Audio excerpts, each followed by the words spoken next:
Vous suivez MBS TV Sénégal. La prochaine rentrée scolaire en chiffres, nombre d'élèves 4 millions, nombre d'enseignants 106 000, établissements 21 448, un déficit en personnel enseignant important, des dizaines de milliers de salles de classe et de tables-bancs qui font défaut, une liste longue et noire. Un besoin de 4 527 enseignants. 7 145 abris provisoires recensés à travers le territoire national. Un déficit de 48 696 salles de classe. 2 256 écoles et établissements sans point d'eau. 7 033 écoles et établissements sans électricité. Également 409 789 élèves du préscolaire et de l'élémentaire sans acte de naissance. Pour ces manquements divers et conséquents, le Premier ministre condamne avant tout. Quand j'ai vu les statistiques tout à l'heure en termes d'abris provisoires, d'écoles sans électricité, etc., j'ai été particulièrement heurté. Parce que des gens dans ce pays, à eux seuls, ont pris des choses qui auraient pu régler ces questions. À eux seuls, une seule personne, je dis. C'est inadmissible et c'est à la limite des crimes qui ont été commis.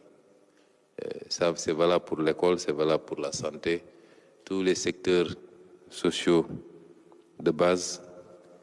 C'est que les gens ont pu commettre en termes de forfait de gestion auraient pu régler largement ces questions.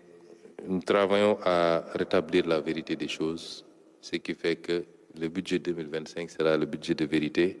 Cette année, 10 priorités guident l'année scolaire, la révision des curricula, l'expérimentation de l'enseignement de l'anglais, de nouveaux concepts centrés sur le numérique et sur l'humanisme, également la généralisation du port de l'uniforme.